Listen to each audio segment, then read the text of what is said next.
Assalamualaikum warahmatullahi wabarakatuh. Bismillahirrahmanirrahim. Ashhadu an la ilaha illallah wa ashhadu anna Muhammadar Rasulullah. Allahumma salli ala sayyidina Muhammad wa ala ali sayyidina Muhammad. Rabbi israh li sadri wa yassir li amri wahlul 'uqdatam min lisani yafqahu qawli. Amin.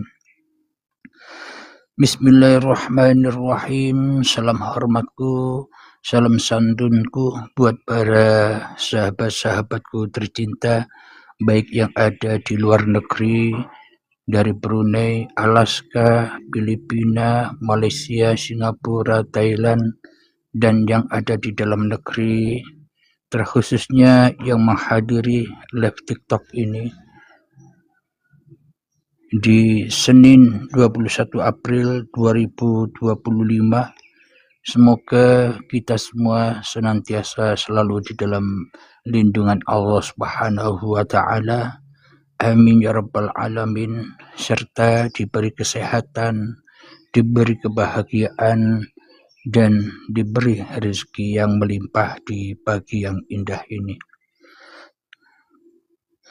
Alhamdulillahirabbil alamin.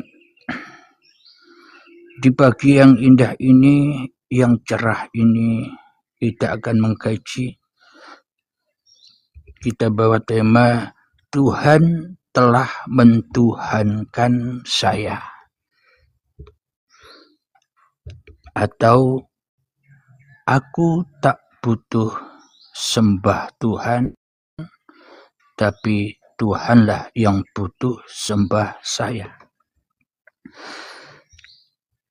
Jadi memang kajian di YouTube Uripe Allah ini kajian dari atas, kajian dari Tuhan langsung, bukan kajian dari bawah, bukan kajian dari manusia. Maka judul-judulnya selama ini di YouTube Uripe Allah itu seolah-olah terbalik. Biasanya judulnya manusia yang sembah Tuhan. Di YouTube Uripe Allah, kenapa kok Tuhan yang wajib menyembah saya? Terbalik. Memang kajian manusia, pemahaman manusia terbalik dengan kajian ketuhanan, terbalik dengan kepahaman ketuhanan. Karena manusia mengenal Tuhan menurut versi kepahaman manusianya. Namun sesungguhnya Tuhan mengenal manusia dengan ketuhanannya. Alhamdulillahirabbil alamin. Tuhan telah mentuhankan saya. Apa maknanya? Bila tidak ada Tuhan, maka kita semua manusia tidak akan pernah ada. Tanpa hidupnya Tuhan, maka seluruh manusia dan alam semesta ini takkan pernah hidup. Dengan wujud Tuhanlah manusia terwujud. Dengan hidup Tuhanlah manusia bisa hidup. Maka dari itu Tuhan telah mentuhankan saya. Apa buktinya? Selama ini Tuhan menghidupkan kita, selama ini Tuhan mewujudkan kita, selama ini Tuhan telah mendaya upayakan kita, seolah-olah kita yang punya hidup, kita yang punya badan, kita yang punya daya upaya, kita yang bisa mengatur-atur kehidupan kita sendiri. Inilah bukti bahwa Tuhan telah mentuhankan saya. Jadi manusia diciptakan untuk menjadi Tuhan bagi diri masing-masing manusia itu sendiri. Maka dari itu manusia dicipta sebagai khalifah, wakil-wakil Tuhan di dunia ini.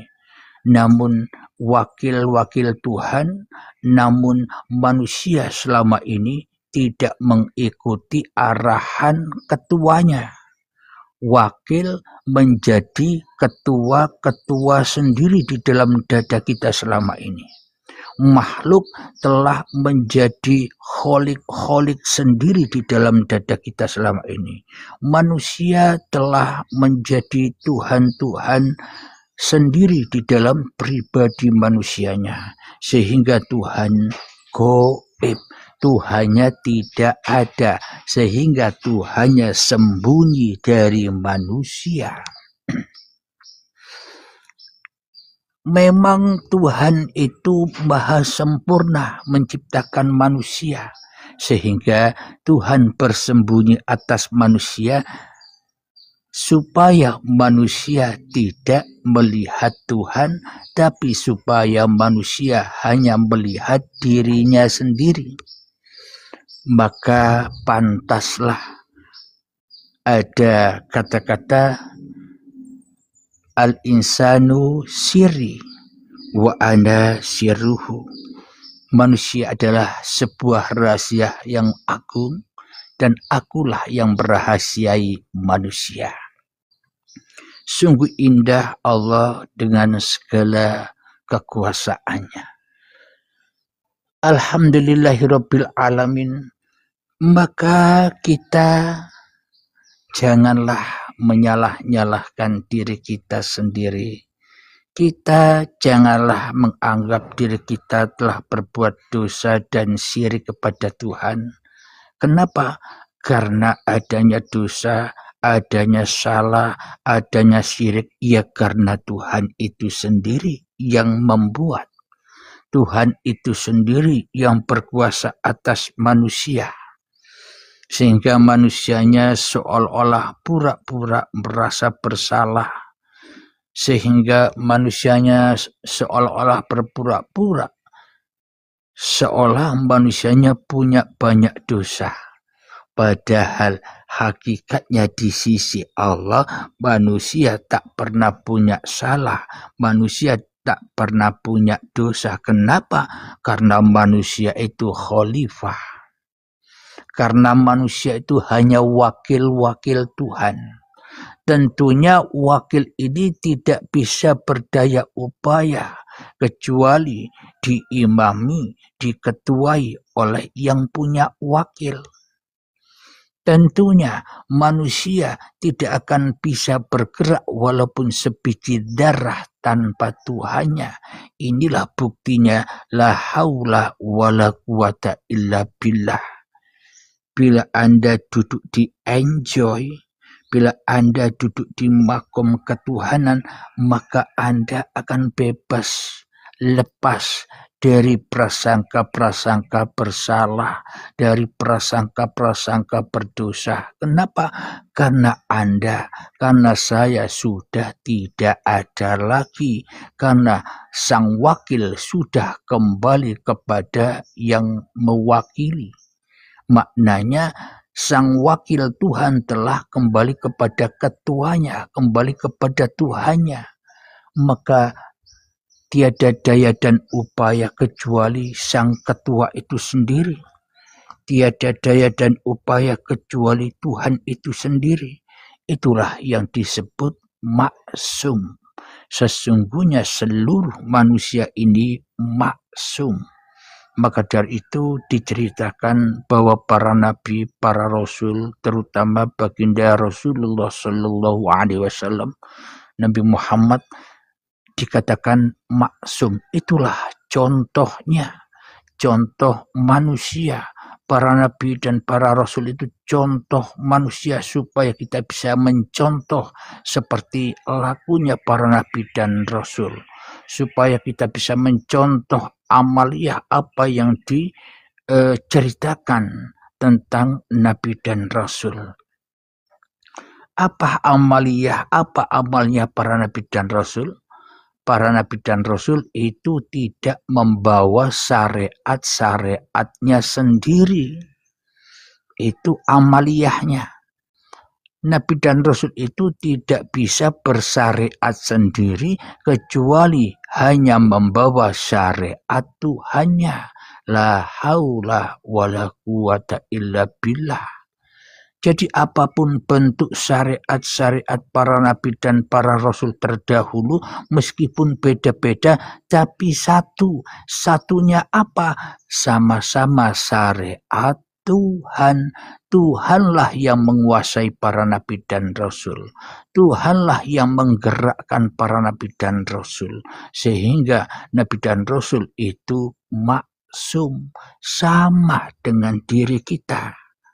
Maka dari itu kita melihat cerita-cerita yang ada di dalam kitab-kitab yang sudah diturunkan oleh Allah, yang mana semua manusia wajib mengimani 4 kitab itu, yakni Taurat, Zabur, Injil, Al-Quran. Itu sebagai pedoman, sebagai petunjuk supaya manusia tahu bahwa seluruh manusia itu ceritanya ya begitu. Itu cerita diri kita sendiri. Di dalam 4 kitab itu kita diwajibkan mengimani supaya kita bisa membaca kitab diri kita sendiri.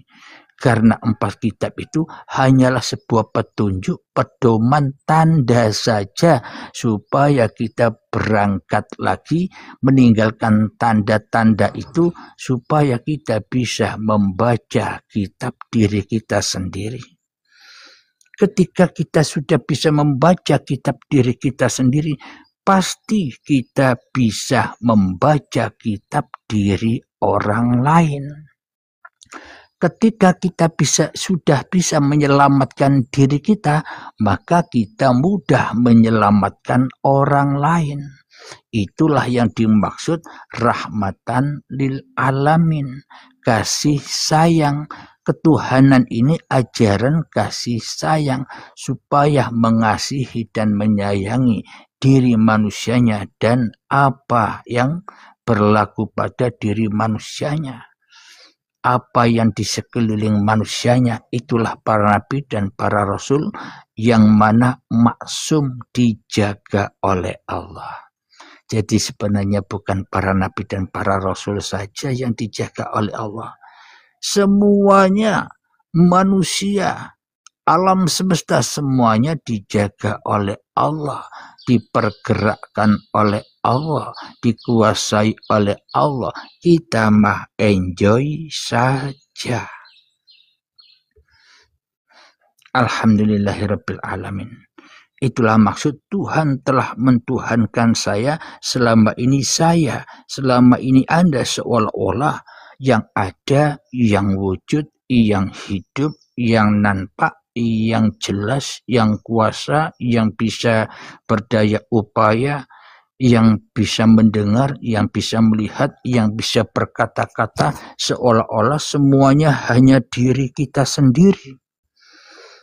Sehingga hanya diri kita yang nyata, Tuhan tidak nyata. Memang semua itu yo karepe pangeran, ya maunya Tuhan begitu, tidak salah itu. Karena menurut kajian kemanusiaan yang begitu itu salah. Karena di dalam kitab Al-Quran ada kata-kata, ya bunayya la tusyrik billah, inna syirka ladzulmun azim. Wahai anakku, jangan sekali-kali engkau mensekutukan Allah, karena mensekutukan Allah itu adalah kedzaliman yang agung, kedzaliman, kesalahan yang besar, atau dosa yang amat besar. Memang Tuhan, memang Allah membuat cerita untuk dirinya sendiri. Maka dari itu, bila kita masih kajian di bawah, kajian bacaan saja, kajian syariat saja, kajian kemanusiaan saja, ora nyambung. Tidak bisa memahami kajian yang ada di Uripi Allah ini. Kenapa? Karena kita selama ini mengikuti paham-paham manusia, mengikuti paham-paham orang-orang dahulu, tidak mencari sendiri saat ini. Makanya imannya makanya agamanya, makanya bertuhannya hanya ikut-ikutan wae. Tapi jangan khawatir, itu pun juga tidak salah. Kenapa? Karena semuanya cerita Tuhan. Ini kalau kajian dari atas, ini kalau kajian dari Tuhan.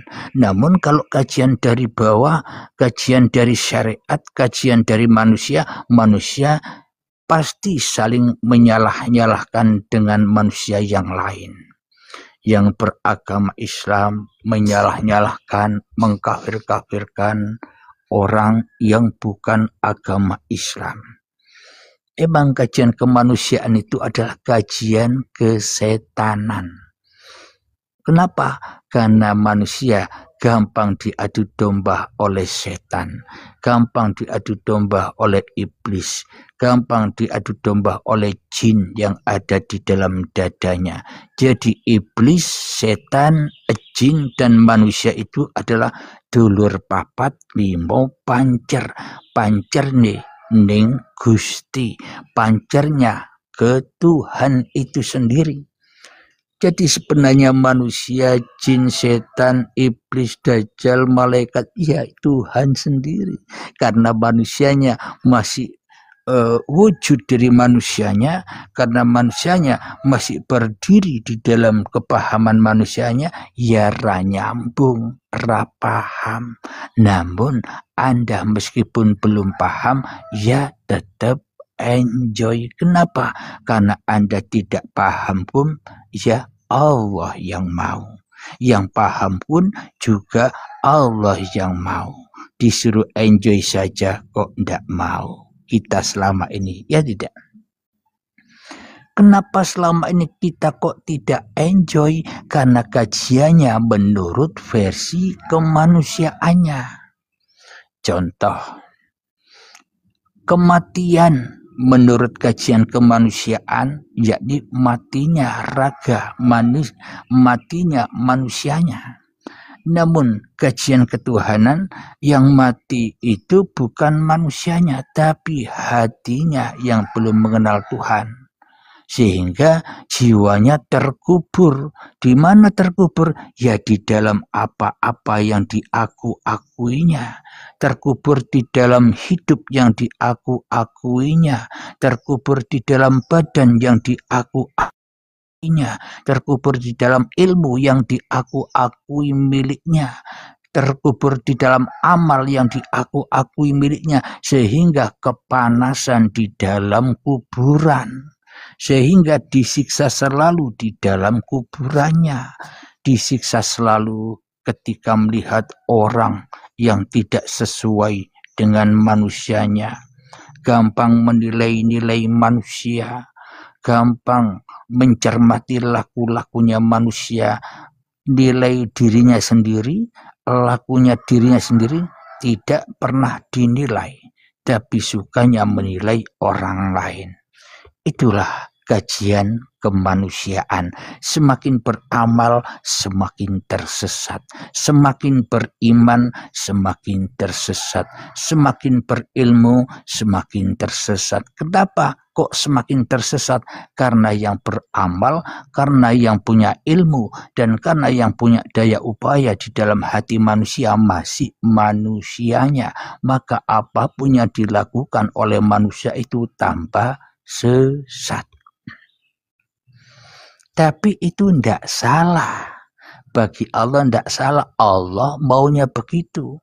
Karena tanpa Allah ya manusia tidak pernah bisa begitu.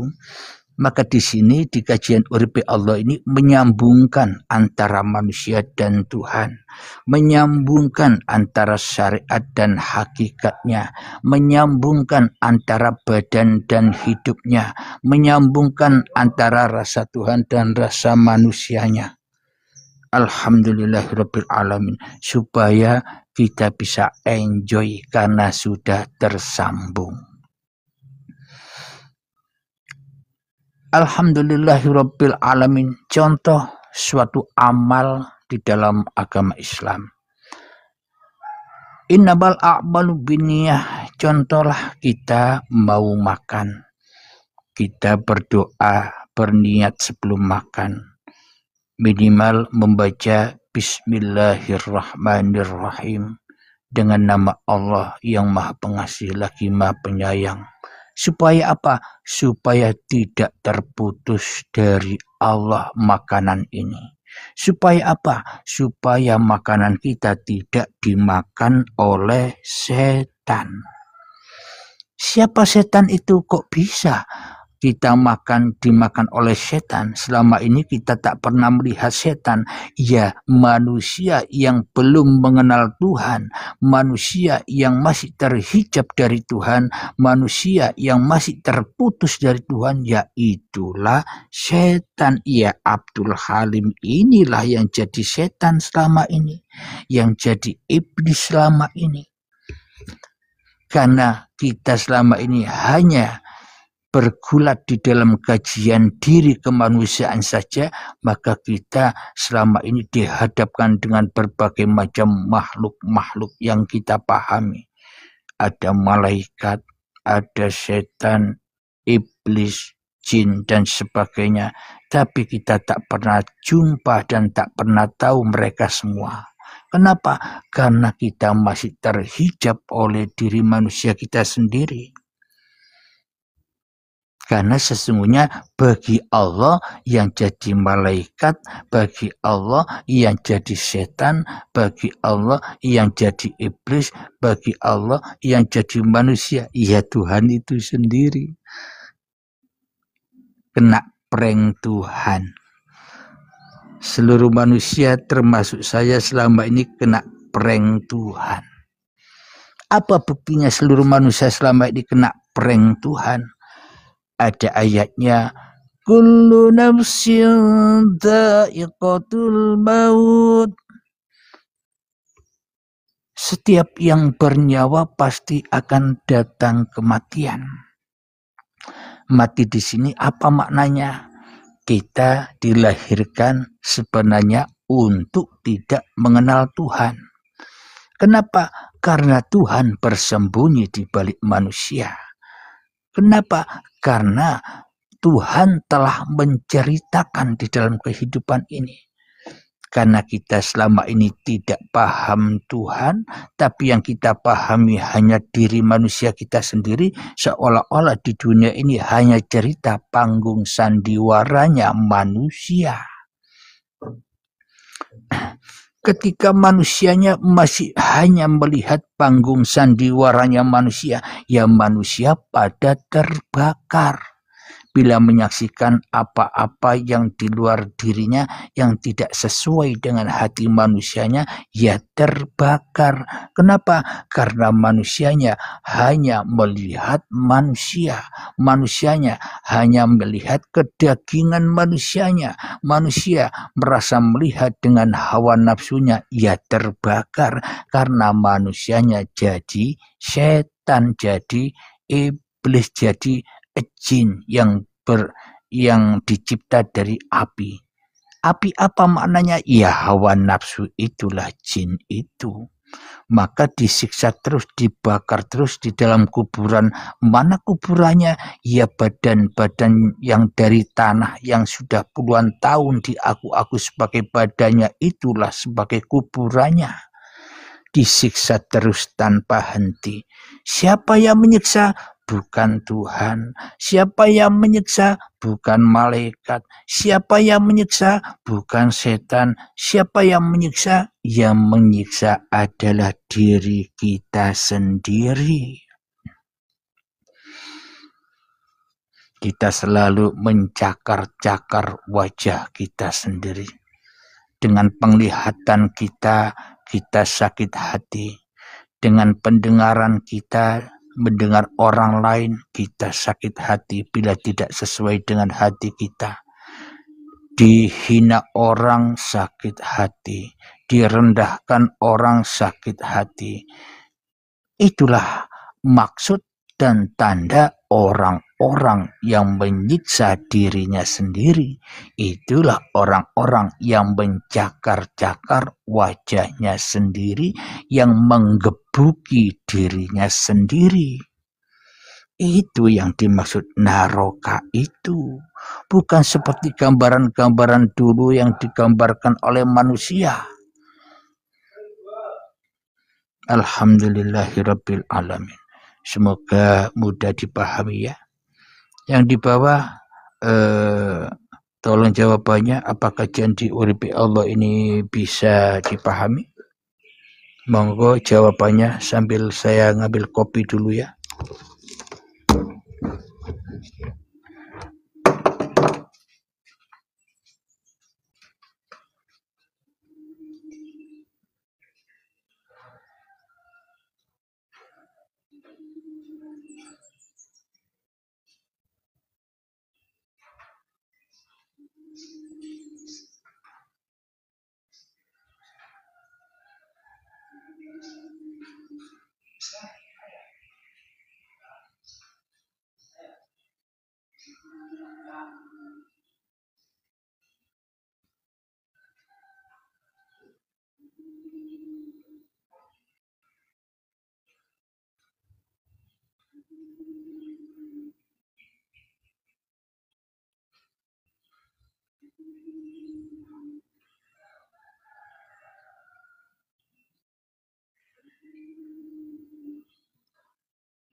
Bisa, sohe, alhamdulillah. Bang kopi dulu ya.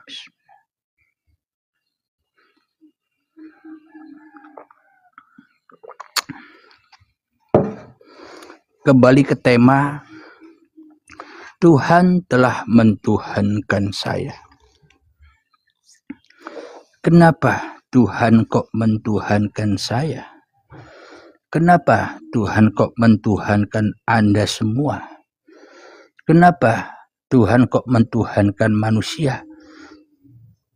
Karena itulah manusia diciptakan. Contoh seperti kita pingin punya HP. Kita tidak sadar selama ini kita telah mentuhan-tuhankan HP kita. Kita jaga HP kita rawat HP kita. Bila habis datanya kita belikan data HP kita sayang HP kita lindungi HP kita dari orang lain agar tidak dicuri. Itulah yang dimaksud manusia selama ini telah mentuhankan HP. Kenapa? Karena HP itu hasil dari pembeliannya. HP itu yang dibutuhkannya. Sama dengan Tuhan. Kenapa Tuhan itu menciptakan kita? Manusia, karena Tuhan butuh manusia. Kalau Tuhan tidak butuh kepada manusia, lah ngapain kita diciptakan? Kenapa kok Tuhan itu butuh manusia? Supaya apa? Supaya Tuhan bisa dikenal. Sama ketika Anda punya HP. Kenapa Anda butuh HP? Supaya Anda bisa dikenal lewat HP itu. Anda bisa berhubungan dengan keluarga, berhubungan dengan teman, berhubungan dengan kolega, teman kerja, dan sebagainya. Itulah Anda butuh HP supaya Anda bisa dikenali, gampang dihubungi. Sama halnya Allah, Tuhan. Jadi Allah menciptakan alam semesta ini, menciptakan manusia karena kebutuhan Tuhan untuk menceritakan dirinya sendiri supaya dikenal. Silakan abang-abangku, bunda, kira-kira ada yang masih belum paham atau sudah paham semua?